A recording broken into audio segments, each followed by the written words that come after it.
आदाब। पिछली 2 किस्तों में हमने देखा कि मार्क्स के दौर की फैक्ट्रियों से लेकर आज की डिजिटल इकोनॉमी तक सरमायादारी कैसे बदली। आज हम एक ऐसे रुझान पर बात करेंगे जो इस तब्दीली का शायद सबसे अहम हिस्सा है।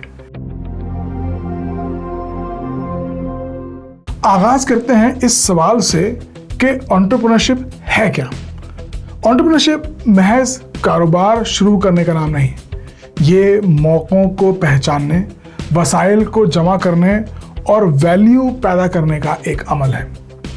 आज की नौजवान नस्ल अपना मुस्तकबिल अपने हाथों से बनाना चाहती है। वो नौकरी ढूंढने के बजाय अपने कारोबार सेट कर रही है, वो स्टार्टअप्स शुरू कर रही है, वो फ्रीलांसिंग कर रही है, वो अपनी महारत को बराह रास्त मार्केट में पेश कर रही है। और ये सिर्फ टेक कंपनियों तक महदूद नहीं, ये हर उस शख्स का मामला है जो आज ऑनलाइन कोई प्रोडक्ट या सर्विस फराहम कर रहा है। यहाँ ये समझ लेना बहुत ज़रूरी है कि एंटरप्रेन्योरशिप और डिजिटल इकोनॉमी महज यूट्यूब और इंस्टाग्राम के इन्फ्लुएंसर्स तक महदूद नहीं है, ये एक बाकायदा और मुकम्मल मईशत है।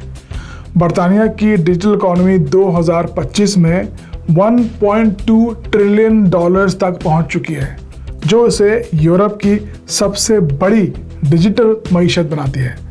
वेंचर कैपिटल सरमायाकारी 17 मिलियन डॉलर्स तक पहुंच चुकी है, जो फ्रांस, जर्मनी और स्विट्ज़रलैंड की मजमूई सरमायाकारी से ज़्यादा है। बरतानिया में 6,500 से ज़ायद ई कॉमर्स टेक्नोलॉजी और खिदमात फराहम करने वाले स्टार्टअप्स और स्केलअप्स ऑपरेशनल हैं, जिन्होंने 2023 में 95.7 बिलियन पाउंड्स का कारोबार किया और 4,64,000 से ज़ायद अफराद को मुलाजमत दी। उन्होंने अब तक मजमूई तौर पर 13.6 बिलियन पाउंड्स की सरमायाकारी कायम की है। बरतानिया की B2B यानी कारोबार से कारोबार ई कॉमर्स मार्केट की वैल्यू 2025 में तकरीबन 350.8 बिलियन डॉलर्स थी और 2026 के इख्तिताम तक इसकी वैल्यू 382.13 बिलियन डॉलर्स तक पहुंचने की तवक्को है। 2026 में बरतानिया की B2C यानी कारोबार से सारिफ तक ऑनलाइन फरोख्त का कुल हजम ऑलरेडी 167.09 बिलियन यूरोस तक पहुंच चुका है। बरतानिया की कुल खुर्दा फरोख्त का तकरीबन 30% हिस्सा आज ऑनलाइन फरोख्त है।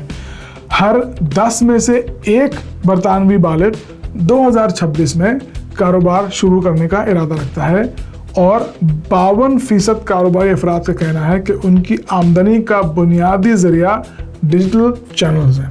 बरतानिया का ई कॉमर्स सेक्टर ना सिर्फ बड़ी कंपनियों पर मुश्तमिल है, बल्कि इसमें 380 से ज़ायद स्टार्टअप्स और स्केलअप्स का एक पूरा माहौलियाती निज़ाम है जो ई कॉमर्स को मुमकिन बनाने वाली टेक्नोलॉजी फराहम करते हैं, जैसे कि सप्लाई चेन और लॉजिस्टिक्स सॉफ्टवेयर, कस्टमर एनालिटिक्स और मार्केटिंग टूल्स, पेमेंट और booking systems, all in one e commerce platforms वगैरह।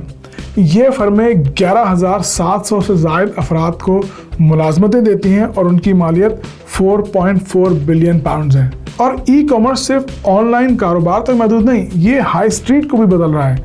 63% हाई स्ट्रीट छोटे कारोबार अब अपनी वेबसाइट, मोबाइल ऐप्स या ऑनलाइन प्लेटफॉर्म्स के जरिए अपना सामान बेच रहे हैं।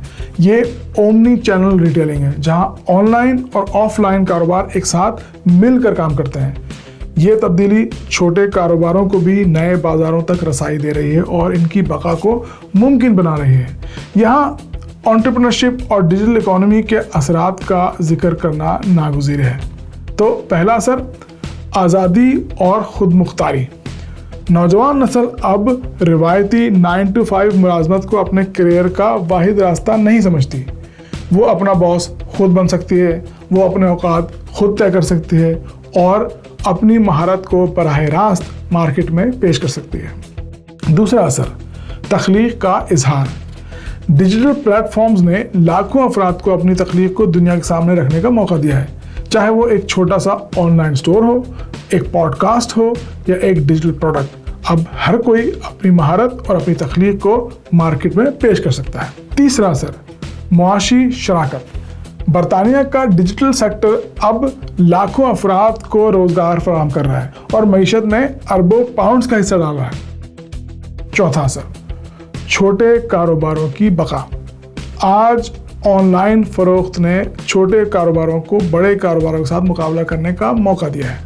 اب وہ عالمی منڈیوں تک رسائی حاصل کر سکتے ہیں اور اپنی مصنوعات کو دنیا بھر میں بیچ سکتے ہیں۔ مگر یہ منظرنامہ بھی اپنے چیلنجز سے خالی نہیں ہے۔ پہلا چیلنج، بڑھتا ہوا کمپٹیشن۔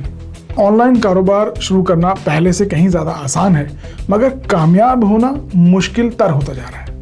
ہزاروں نئے کاروبار ہر روز آن لائن آ رہے ہیں اور بھیڑ میں کھڑا ہونا ایک بڑا چیلنج ہے۔ آن لائن مارکیٹنگ اب ایک بہت بڑی رکاوٹ ہے۔ 20% کاروبار اسے اپنا سب سے بڑا چیلنج قرار دیتے ہیں، جو 5 سال پہلے صرف 15% تھا۔ دوسرا چیلنج، چوک پوائنٹ کیپٹلزم اور ساختی استحصال۔ قانونی اسکالر ریبیکا گبلن اور کولیگ کوری ڈاکٹورو کے مطابق چوک پوائنٹ کیپٹلزم یہ ہے کہ بڑی ٹیکنالوجی کمپنیاں تقسیم، ادائیگی اور رسائی کے اہم مقامات پر کنٹرول رکھتی ہیں۔ یہ کمپنیاں چھوٹے کاروباروں اور تخلیق کاروں سے محصول وصول کرتی ہیں، ایک ایسا منافع جو ان کی اجارہ داری کی وجہ سے ہی ممکن ہوتا ہے۔ Amazon جیسی کمپنیاں والڈ گارڈنز بناتی ہیں، یعنی بند پلیٹ فارم جو صارفین کی تعداد کی بنیاد پر بیچنے والوں کو پلیٹ فارم استعمال کرنے پر مجبور کر دیتے ہیں اور پھر ان پر ناموافق شرائط عائد کرتے ہیں۔ تیسرا چیلنج، عدم تحفظ اور غیر یقینی صورتحال۔ جیسا کہ پہلے ذکر ہو چکا ہے کہ پلیٹ فارم ورکرز جیسے delivery riders, private hire drivers اور فری لانسرز وغیرہ غیر محفوظ حالات میں کام کر رہے ہیں۔ چوتھا چیلنج، رسائی میں عدم مساوات۔ ڈیجیٹل معیشت کے مواقع سب کے لیے یکساں نہیں ہیں۔ برطانیہ میں 79 لاکھ افراد کے پاس بنیادی ڈیجیٹل مہارتیں نہیں ہیں۔ 16 لاکھ افراد کے پاس کوئی ڈیوائس نہیں ہے۔ 19 لاکھ گھرانے اپنے موبائل کانٹریکٹ کی ادائیگی کے لیے جدوجہد کر رہے ہیں۔ ڈیجیٹل سیکٹر میں صنفی عدم توازن بھی شدید ہے۔